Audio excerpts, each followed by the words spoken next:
खबरें तो बहुत सारी थी, लेकिन अचानक एक बहुत बड़ी ब्रेकिंग न्यूज आ गई। Israel's Prime Minister Benjamin Netanyahu has invited Prime Minister Narendra Modi to visit Israel. This confirmation has come from Israel's ambassador to India, Reuven Azar. Bharat के जो प्राइम मिनिस्टर हैं नरेंद्र मोदी, वो जा रहे हैं इजराइल। ये एक बड़ी खबर है इस वक्त पूरे इस खित्ते की। अगर मैं कहूं तो सबसे बड़ी खबर यही होगी। मल्टीनेशनल कंपनीज मुल्क छोड़कर जा रही हैं, मुल्क के अंदर भी कारखाने बंद हो रहे हैं। एप्टमा के ओहदेदारों के मुताबिक महंगी बिजली है, बुलंदशरह सूद है और ज्यादा टैक्सेस हैं कि जिसकी वजह से जो 150 से ज्यादा कारखाने हैं वो बंद हो चुके हैं। मोदी साहब जो हैं वो भी तो नेतन्याहू के इत्तेहादी भी हैं, दोस्त भी हैं। ये एक बड़ी खबर है इस वक्त पूरे इस खित्ते की। अगर मैं कहूं तो सबसे बड़ी खबर यही होगी। पाकिस्तान के प्रेसिडेंट आसिफ अली जरदारी फौरन पहुंचे हैं इमारात। अब देखिए, नरेंद्र मोदी की आपने ट्वीट देखी होगी। खैर, भारत और नेतन्याहू, नरेंद्र मोदी तो मेरे ख्याल से बिल्कुल वो बिछड़े हुए भाई लगते हैं। भारत अब सिर्फ इंडो पैसिफिक तक सीमित नहीं रहेगा, बल्कि अब ये कहें कि मेडिटेरेनियन तक अपनी स्ट्रेटेजिक प्रेजेंस जो है वो लिखने वाला है। ग्रीस, साइप्रस, इजराइल एक्सेस ने इंडिया को 3+1 फ्रेमवर्क का इन्विटेशन दिया है। अब क्यों जा रहे हैं, कैसे जा रहे हैं, लेकिन ये सिग्निफिकेंट विजिट है क्योंकि इस वक्त इमारात और सऊदी अरब के आपस के मसले में पाकिस्तान बुरी तरह फंस गया है। लेकिन क्या हमारे पास मईशत इतनी है बेहतर कि हम 2 दिन भी लड़ाई कर सके? और यहीं से एक नया पावर गेम शुरू होता है। देखिए, बात साफ है, अगर यूएस और इजराइल मिलकर ईरान के ऊपर हमला करते हैं तो ईरानियन रजीम का ये लोग कचूमर बना देंगे, ये बात तय है। हम लाते हैं टॉक शोज पर अनलिमिटेड एंटरटेनमेंट सिर्फ यूट्यूब पर। अगर आपने अभी तक हमारा चैनल सब्सक्राइब नहीं किया तो अभी सब्सक्राइब करें और बेल आइकॉन को क्लिक करके हमारी लेटेस्ट वीडियोस के बारे में अपडेट जानें। पाकिस्तान की खारिजा पॉलिसी का एक नाजुक मोड़ हमें नजर आ रहा है। मशरिक़ वस्ता के बदलते हुए स्ट्रेटेजिक माहौल में हमारी पोजीशनिंग के अहम सवालात उठ रहे हैं। रशिया से तेल खरीदने की इस वार्निंग के बावजूद ट्रंप की कि मैं पेनल्टी लगाऊंगा, उन्होंने कहा हम तेल खरीदते रहेंगे। इस वक्त भारत के जो प्राइम मिनिस्टर हैं नरेंद्र मोदी, वो जा रहे हैं इजराइल। ये एक बड़ी खबर है इस वक्त पूरे इस खित्ते की। अगर मैं कहूं तो सबसे बड़ी खबर यही होगी। अब क्यों जा रहे हैं, कैसे जा रहे हैं, इसके ऊपर तो सारी बातें हम बात कर सकते हैं, लेकिन ये सिग्निफिकेंट विजिट है। ये एक इंतहाई सिग्निफिकेंट विजिट है। उसमें आप ये देखें कि मोदी साहब का विजिट ईरान जाना का जो बड़ा मकसद है वो यही है जी कि हम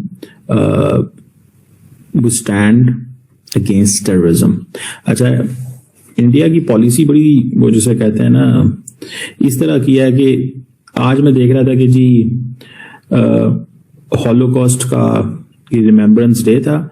फॉरेन सेक्रेटरी विक्रम मिश्री इजरायली प्राइम मिनिस्टर के साथ खड़े हुए थे। इंडिया के डेप्टी नेशनल सिक्योरिटी एडवाइजर पवन कपूर ईरान के अंदर हैं, वो अली लारेजानी से मिल रहे हैं जो सेक्रेटरी हैं ईरान की सुप्रीम नेशनल सिक्योरिटी काउंसिल के। अच्छा, और मोदी साहब क्या कर रहे हैं? मोदी साहब इजराइल जा रहे हैं। आप यहां से अंदाजा लगा रहे हैं कि ये क्या हो रहा है। और अगले हफ्ते जयशंकर साहब भी अमेरिका जा रहे हैं। लेकिन मैं यहाँ पे जो खबर मेरे पास है और व्हाट आई अंडरस्टैंड, ठीक है जी, कि मोदी साहब का जो विजिट है इजराइल का, दैट इज सिग्निफिकेंट इस तरह कि ये एक तो जैसे कहेंगे ना, जा तो खैर अगले महीने रहे हैं फरवरी के अंदर, लेकिन the point here is very clear कि मोदी साहब पैगाम दे रहे हैं कि हम इजराइल के साथ खड़े हुए हैं। We are standing with Israel. दूसरी बात क्या है, वो कहेंगे जी हम तो 27-28 फरवरी को जा रहे हैं, क्योंकि रिसेंटली इजरायली प्राइम मिनिस्टर का फोन भी आया था। द मेन पर्पज इसके स्ट्रेटेजिक कॉपरेशन को एनहेंस करना है। अच्छा, इस वक्त खतरा क्या है कि अमेरिकन फौजें जो हैं वो इस वक्त किधर हैं? अमेरिकन फोर्सेस जो हैं इस वक्त ईरान के ऊपर अटैक करने की तैयारियां कर रहे हैं। तो आप वहीं से अंदाजा लगा लें कि what kind of a situation are we in, हम किस तरह की सिचुएशन के अंदर हैं। अगर फॉर एग्जांपल आप ये देखें, जस्ट अ पॉइंट, एक तरफ कि पूरे के पूरे वेस्ट एशिया में, मिडल ईस्ट के अंदर एक बड़ी रीजनल शिफ्ट आ रही है और हाई लेवल इंगेजमेंट्स हो रही हैं, जहां पे हम ये देखते हैं कि अमेरिकन जो हैं वो फुली सपोर्ट करते हैं इंडिया को, उसको, इजराइल को इन एवरी कॉन्टेक्स्ट। मोदी साहब चाहते हैं कि मैं अपनी स्ट्रेटेजिक पार्टनरशिप इनहेंस करूं। 2017 के बाद पहली दफा ये जा रहे हैं।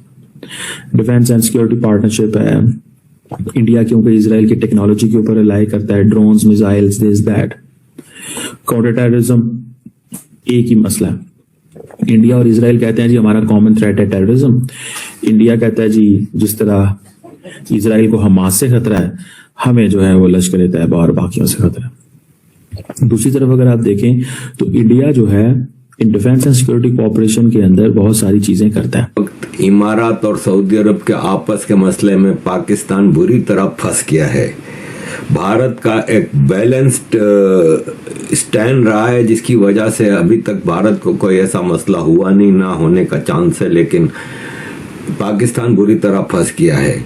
और इसका यह हिसाब किताब है कि इमारात के प्रेसिडेंट अपने शिकार के लिए रहीम यार खान में इनकी जो प्रॉपर्टी है वहाँ पे हर साल आते हैं, तो वहाँ जा रहे थे तो इस्लामाबाद एयरपोर्ट पे उनको उतारने का कहा गया, लेकिन वो उतरे नूर खान एयरबेस पे, क्योंकि वहाँ से उनको जहाज जाना था रहीम यार खान।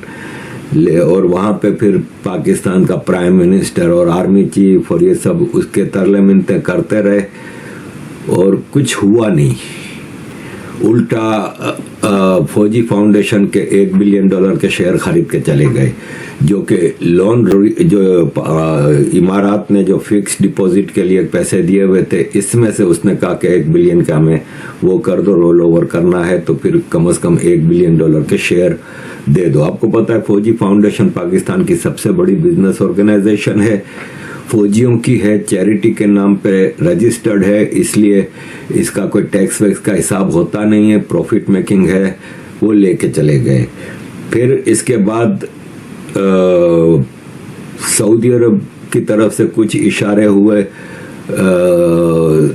क्योंकि सऊदी अरब गुस्से में था कि army chief Asim Munir Libya में उस ग्रुप से मिलने गया जिसको सऊदी अरब सपोर्ट नहीं कर रहे थे, इमारात सपोर्ट कर रहा था, और उसको $4 बिलियन के हथियारों की डील भी करके आ गए थे। फिर जैसे तैसे करके सऊदी शहजादे को मनाया तो इमारात के प्रेसिडेंट नाराज हो गए और फिर ये भागे वापस रहीम यार खान। फिर इमारात के प्रेसिडेंट कुछ घंटों के लिए भारत आते हैं, भारत के साथ एक लंबी चौड़ी डील होती है जिसमें अनाउंस्ड डील ट्रेड की थी, लेकिन डिफेंस की भी डील थी जो कि अनअनाउंस्ड थी। पाकिस्तान फिर परेशान हुआ और फिर जब इशारा मिला इस बात से कि इमारात ने इस्लामाबाद एयरपोर्ट का जो ठेका लिया हुआ था वो वापस कर दिया और बोला हम इसमें इंटरेस्टेड नहीं है।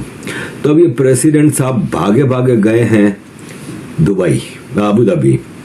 आपको मैं यहाँ पे ये बताता चलूं कि पाकिस्तानियों की खाली $100 बिलियन की इन्वेस्टमेंट है दुबई में और अबू धाबी में, इमारात में $100 बिलियन की। तो आपको ये वीडियो कैसा लगा कमेंट बॉक्स में जरूर लिखिए। इस वीडियो को लाइक कीजिए, शेयर कीजिए, सब्सक्राइब करना ना भूलिए आपके चैनल EFC.Z को। मिलते हैं अगली वीडियो में। जय हिंद।